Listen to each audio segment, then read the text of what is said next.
আর আপনারা জানেন আমি জামায়াত ইসলামে যোগ দিয়েছি, এটা নিয়ে আজও পর্যন্ত আজকে প্রায় 17-18 দিন হলো।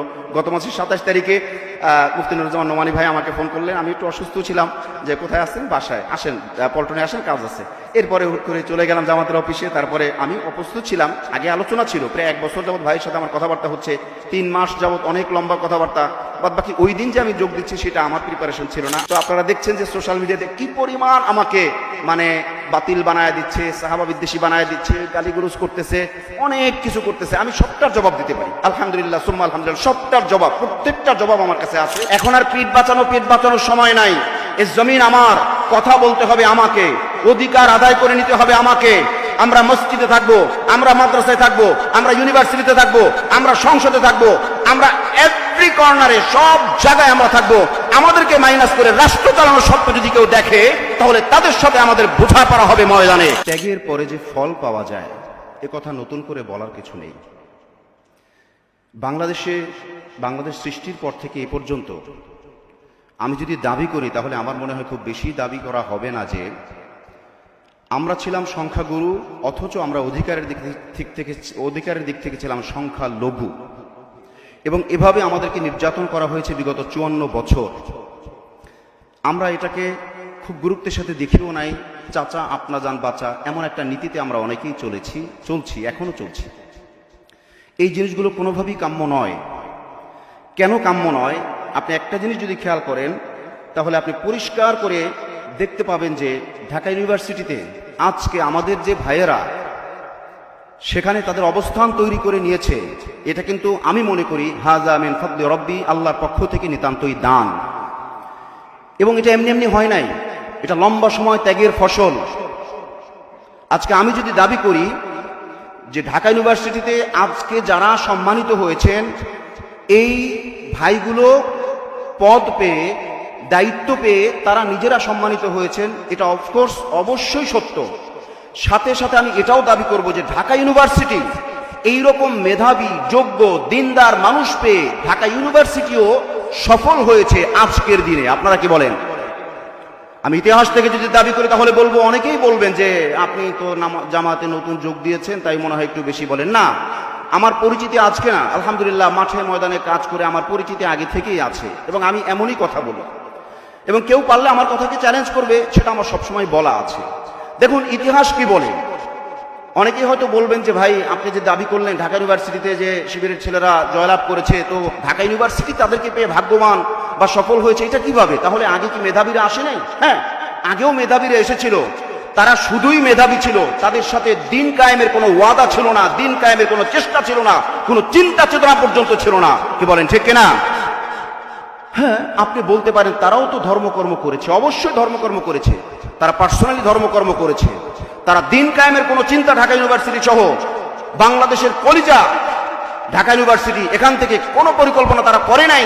বরং আমরা দেখেছি, ইতিহাস আমাদেরকে চোখে আঙুল দিয়ে দেখায় দেয় যে ঢাকা ইউনিভার্সিটিতে এমন এমন মানুষ ছিল যারা চরম পর্যায়ে ধর্ম বিদ্বেষী ছিল। ধর্মকে কিভাবে মাইনাস করা যায়, ধর্মকে কিভাবে ক্ষতিগ্রস্ত করা যায়, এই চেষ্টা তারা অনাবরত করেছে। এবং আমাদের কোমলমতি ছেলে মেয়েদেরকে তারা ব্রেন ওয়াশ করে নষ্ট পর্যন্ত করেছে। সেই জায়গায় আজকে আমরা দাবি করতে পারি যে আমাদের ছেলেরা এখানে সফল হয়েছে, মানে তারাও সম্মানিত হয়েছে। ঢাকা ইউনিভার্সিটি এই 54 বছর পর তার দিশা খুঁজে পেয়েছে।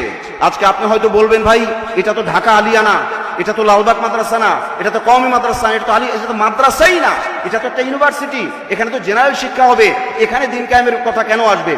অবশ্যই দিন কায়েমের কথা আসবে। যদি এটা 90% হিন্দুদের দেশ হতো অথবা আদার্স অন্য ধর্মের মানুষের দেশ হতো, তাহলে হয়তো আমি এই দাবিটা করতাম না।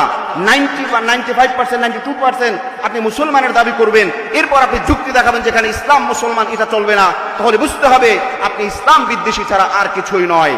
এজন্য আমি আজকের অনুষ্ঠানে কথা বলতে পেরে, সুযোগ পেয়ে আমি সকলের প্রতি কৃতজ্ঞ। সাথে সাথে আমাদের যে ভাইয়েরা আজকে ঢাকা ইউনিভার্সিটিতে সফলতা অর্জন করেছে, তাদের জন্য আমি আমার জায়গা থেকে আলহামদুলিল্লাহ সর্বোচ্চ দোয়ার আমল চালিয়ে যাব। এবং আজকে যেহেতু মজলিসুল মুফাসসিরিন এই সুন্দর একটা আয়োজন করেছে এবং আলেমদের মজলিস, আমি এই মজলিসে এই কথাটা না বলেই পারছি না।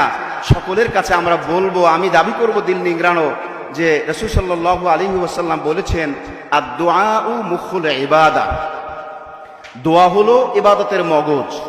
তাহলে যে সকল ভাইয়েরা সফল হয়েছেন, আমরা দেখেছি তারা সফলতা অর্জন করার পরে তারা কিন্তু কেঁদেছেন, তারা আনন্দে লাফায়নি। যেহেতু তারা কেঁদেছেন, সেহেতু তাদের জন্য আমাদের দোয়া করা দরকার। তারা যেন সফলতার সাথে তাদের হাতে যে টাইম, সেটা যেন সুন্দর ইউজ করে তারা যেন ইসলাম কায়েমের, দিন কায়েমের সর্বোচ্চ চেষ্টা তারা করতে পারে এবং সুন্দর ফল যেন তারা জাতিকে দিতে পারে এবং আমরাও যেন তাদের থেকে লাভবান হতে পারি। এবং বাংলাদেশ যেন স্বীকার করে যে না, 54 বছর পরে ডাকসুতে যে নেতৃত্ব এসেছে, এটা যদি 54 বছর আগে আসতো তাহলে বাংলাদেশ দুনিয়ার জান্নাত হয়ে যেত। এটা যেন মানুষ উপলব্ধি করে। এই ছিল আমার একটা কথা। আমি আর একটা কথা বলে আমার আলোচনা রীতি টানবো, সেটা হলো ওয়াতাসিমু বিহাবলিল্লাহি জামিআ ওয়ালা তাফাররাকু। এখানে সবাই উলামায়ে কেরাম, আপনারা জানেন যে আমি মিডিয়াতে টুকটাক কথাবার্তা বলি এবং অনেক সময় অনেক লম্বা কথাও বলি। এটা আমার জগতে, আমি আমার মতো বলি, আম জনতাদের জন্য বলি। আলেমদের মজলিসে আমি সবসময় বিনয়ী, আমি সবসময় পেছনের কাতারের মানুষ এবং সবসময় আমি ছোট কথা বলতে পছন্দ করি আলেমদের মজলিসে। কিন্তু ওয়াতাসিমু বিহাবলিল্লাহি জামিআ ওয়ালা তাফাররাকু, এই আয়াতের তর্জমা তাফসীর এখানে সবাই আমার চাইতে ভালো জানেন। তো ওয়াতাসিমু বিহাবলিল্লাহি জামিআ, আল্লাহ পাক আল্লাহর রজ্জুকে সকলে মিলে শক্ত করে ধরতে বললেন, আবার বললেন ওয়ালা তাফাররাকু। আল্লাহ যদি ওয়ালা তাফাররাকু নাও বলতেন তাও দ্যাটস এনাফ, এটা কামিয়াব, মানে কামিল ছিল, এটা কমপ্লিট ছিল যে ওয়াতাসিমু বিহাবলিল্লাহি জামিআ, শেষ। ওয়ালা তাফাররাকু বলার মানে কি? এখানে আমাদেরকে পৃথক হইতে নিষেধ করা হয়েছে, অথচ বিগত 54 বছরে আমরা ওলামায়ে কেরামে বিভিন্ন দলে উপদলে বিভক্ত হয়ে আমরা রয়েছি।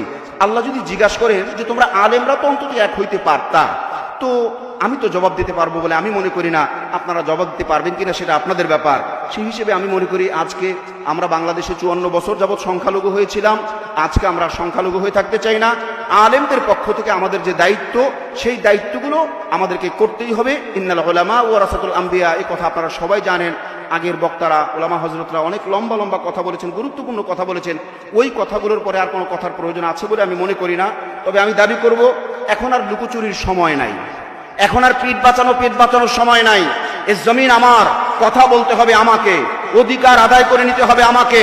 আমরা মসজিদে থাকবো, আমরা মাদ্রাসায় থাকবো, আমরা ইউনিভার্সিটিতে থাকবো, আমরা সংসদে থাকবো, আমরা এভরি কর্নারে, সব জায়গায় আমরা থাকবো।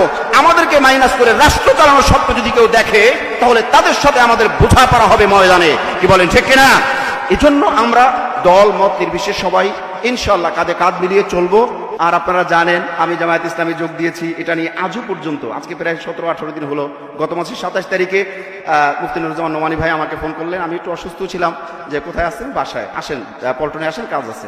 এরপরে হুট করে চলে গেলাম জামাতের অফিসে। তারপরে আমি অপ্রস্তুত ছিলাম, আগে আলোচনা ছিল, প্রায় 1 বছর যাবৎ ভাইয়ের সাথে আমার কথাবার্তা হচ্ছে, 3 মাস যাবৎ অনেক লম্বা কথাবার্তা। বাদ বাকি ওই দিন যে আমি যোগ দিচ্ছি সেটা আমার প্রিপারেশন ছিল না, আমার মেন্টালিটি প্রিপারেশন ছিল এরকম, যদি ফাইনাল সিদ্ধান্ত নেই তাহলে মিডিয়াতে একটা ঘোষণা দিয়ে কথাবার্তা বলে তারপরে আমি যাব। কিন্তু হয়ে গেছে, যেখানে ঢাকা মহানগরীর উত্তরিয়া দক্ষিণের জনাব নুরুল ইসলাম বুলবুল সাহেব ছিলেন, আরও গুরুত্বপূর্ণ ব্যক্তিরা ছিলেন। আমি যেহেতু যোগ দিয়ে ফেলেছি, তারপরে আমি আর মিডিয়াতে কোনো কথা বলছি না, অথচ আমি প্রতিদিন মিডিয়াতে কথা বলা মানুষ।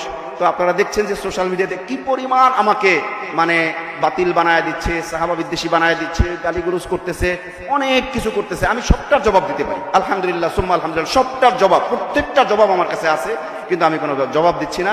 আমি আপনাদের কাছে দোয়া চাই, সবরের দোয়া চাই, আমি যেন ইকামতে দ্বীনের জন্য এই প্ল্যাটফর্মের সাথে আজীবন থেকে স্বচ্ছতার সাথে, সততার সাথে, ফুল কনফিডেন্সে বুক ফুলিয়ে আমার যা আছে তা দিয়ে আমি যেন কাজ করে যেতে পারি। আল্লাহ সেই তৌফিক যেন আমাকে দান করেন, আমাদের সকলকে দান করেন, আমিন।